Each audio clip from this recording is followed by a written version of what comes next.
basketball tonight. Game 6, Wembanyama and the Spurs on the brink of elimination. Let's talk about the Frenchman. He's coming off a disastrous shooting night, just 4 of 15 in a Game 5 loss. His 25% shooting, the worst in a playoff game in his career, third worst of any game this season. Meanwhile, Wemby has been guarded by Isaiah Hartenstein a lot in this series, and that matchup really worked for OKC in Game 5. Wembanyama shooting just 27% with Hartenstein on him after shooting over 50% in the first 4 games of the series. And defensively, which is where the Thunder excel, they were finally able to break through against the Frenchman, shooting 69% when Wembanyama was the primary defender. In Games 1 through 4, they had shot 51%. The numbers there. Game 5, Thunder shooting 49% with Wemby on the floor. Second time this series, OKC shot better with him on than off the floor. We talked a lot about maybe he's getting tired. We talked a lot about this being his first go-around. Today, we're going to talk briefly about the pressure that exists. You know, Mike Wilbon, Victor Wembanyama, to whom much is given, much is expected. He's going home to defend home court and keep his season alive tonight. Let's talk about the pressure on the young Frenchman. Yeah, I mean, this is his first foray into the playoffs. I mean, he went from lottery to playoffs and deep in the playoffs. And yes, that kind of pressure is what some of us look at and say, let's just calm down. Let's pump the brakes a little bit. You know, hardly anybody surpasses that test right away. Mm-hmm. And needs some time, and Victor may need some time. I fully expect him to have a terrific game tonight. Does he have 2 in him? I don't know about that. People don't have 4 and 5 great games in a series. Nobody, ever. And people just think, you know, when you have a series where you have 3 great games and maybe, you know, another game or 2 above average and where you're one of the all-time greats, that gets you an MVP in the series. Mm-hmm. All right? Yeah. So there's a lot of pressure on Victor. But I don't think he feels it. I think that when you're a figure like he is, when you're the face of the league already, and he is, at 22 years old or whatever he is, when you've played in the Olympics and you had that pressure and you are representing your country in that way, in the way that he is. In their home nation. In their home nation, yes, France, yes, Greeny. So I think he's not a stranger to it, but he'll get more and more accustomed to it as he has these playoff Does series. he play huge tonight? Do you expect a huge game from Wembanyama? I expect a huge effort, more effort than what I saw in Game 5. In Game 5, his offense was predicated on his defense. And that's really interesting about that, right? Because I think there are a lot of defensive plays where he wasn't impactful in the game. He had 3 blocks. I'm gonna go literally play by play. That dude could have had 10, 15 blocks on just a little bit more effort. So we're talking about going from 29 minutes a game to 39 minutes a game in the playoffs with games every other day. I think it's taking a cumulative effect on his legs because he's not as disruptive on the defensive end. You can say that's physicality, whatever you want to call it. At the end of the day, we're just gonna talk about heart. Elimination game. This is his first experience. First time he's going to now know what that's like, to know that your season's about to end if you don't play great. And we're going to get on him because he's their best player to have another great game. You're right. He had a 40-point game, 40-20 game. He had a 30-point game. Like, he's had big games to help them win.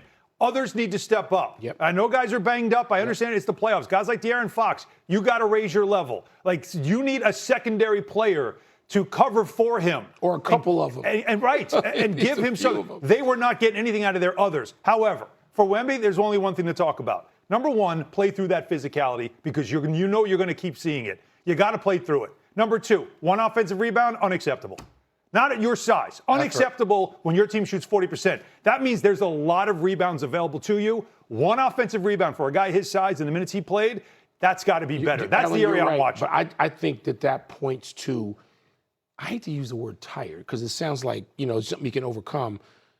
I think he's just physically spent. It's catching up to him. It's caught up to him. Now, can he find it within himself? This is what the great players do. Yep. Tonight, at least, let's just talk about one game tonight. Can he do it tonight?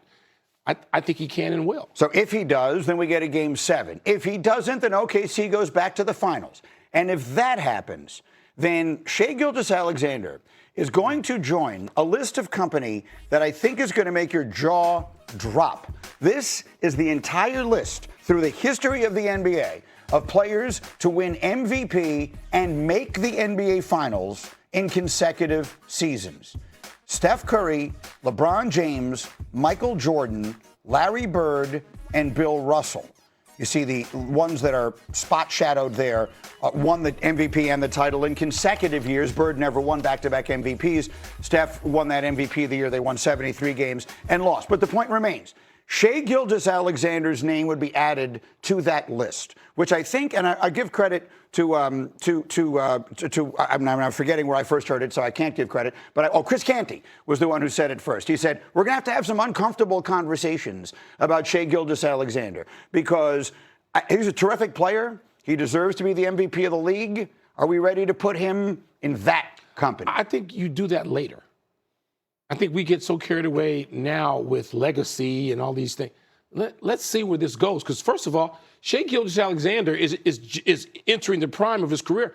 He could do this a couple of more times. And then what? Yep. So suppose he goes on that list in a way that nobody else is. He does it consecutive years, like 4. We got to wait. Maybe at this moment we feel a little reluctant to put him there. But Greeny, I mean, in 2 years, we don't know how we're going to frame this discussion. What do you think, Jay Will? I would say, stat-wise, I think he's in that conversation because the numbers, and you can't take anything away from the numbers. I think stats and styles are very different things. And I think when you look at some of those other players, the styles in which they played, it felt like that's an elite group.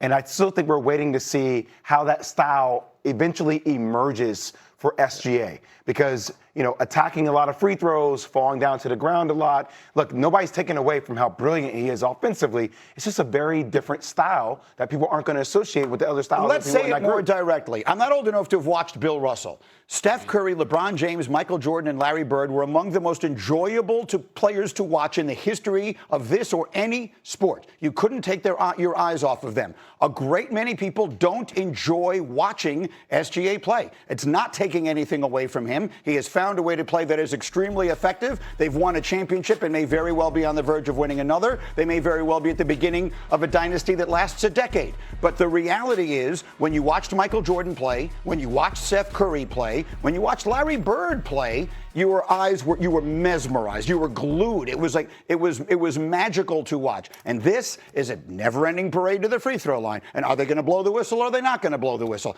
That's really what the experience is like. And I think that does make a difference in a conversation of this kind. It does, but there were other players who stylistically weren't the greatest, and they were great players. I can think of a 2-time MVP right now in Moses Malone, right, who lived at the foul line, who pounded the boards and got 9 offensive rebounds in a game and scored that way, and there was nothing stylistic or magical about it. And yet, I'm one of those people who thinks that Moses Malone gets short shrift in these conversations, not necessarily of the GOAT conversation, but just a truly great, impactful player, multiple franchises. Right. So, I mean, Shai Gilgeous, again, I just think that has to be written, Greeny. We're a little premature. Mike, you know what I think a little bit of the problem is, though? Like the slight hesitation, because we're all basketball people. The slight hesitation where you have to be like, you have to think about how you frame it. You don't have to think about how you frame the other guys. No. You don't. Like, he's automatically. He's not with them now, and he might not ever be with them. I'm just saying he's got a chance. Right. Yeah. I mean, there's still some evolving if the style by which he does it impacts the way people perceive it. Right. And again, what you were saying is box office, right? Like, are you running to the TV to watch him play versus, and again, it's all generational, but when you have watched the players we're talking about in Steph Curry, LeBron, Michael Jordan, Larry Bird, Bill Russell, glued to your network. These are players that you were drawn to, that you tried to imitate. Who's imitating SGA? Who's using him as an example of this is today's NBA? Because I don't know if that's really what you want. It doesn't take away from his accomplishments and what he's done. We have to always say that because it doesn't make him not a great player. But when you look at that list, one of these things is not like the other. I mean, just look at that play. So I mean, if that, I mean, by the way, look down the stretch in Game 5, guys. I mean, he was on the floor almost every other shot. I mean, there's a reason why he went to the free throw line 17 times. I'm telling you right now. That will not be happening tonight. Here's what. No, it won't. That will not in San Antonio. Can I make a prediction? And you've been covering this league. You're literally in the Basketball Hall of Fame. If the Thunder play the Knicks in the NBA Finals, with the magnitude of this market and all of the coverage and all of the conversation it creates, the way he is officiated, the way the games themselves are officiated, will be under a microscope, under a spotlight, unlike any that I think it has ever been before. I don't know about ever. I mean, we went through this. You got to go back maybe to Bad Boy Sacramento and the Pistons Lakers. and Jordan and all of that stuff was examined to death. Yeah. I was there front row for that. Green, you make a great point. It just depends on whether they win. Winning covers all this stuff. Yeah. The deodorant that covers all stink is winning. And if Shai Gilgeous-Alexander goes back-to-back and he's on deck and he enters next season as a two-time champion and two-time MVP, guess what? There'll be kids out in the playground learning how to fly. Oh, no. Listen, please. No, I'm right. Let's set those kids and get ready to fall. You know I'm right. I mean, this is people ever winning is, right? And that's how it's going to be framed. They can be upset in New York City. Guess what? They'll have to live with it. Adam Silver actually addressed this on McAfee's special last night. We're going to play that for you a little bit later this morning because I think it's part of the discourse in all of this. All right, as we continue, Kids are the about to Knicks, get hurt. again, are waiting. Who should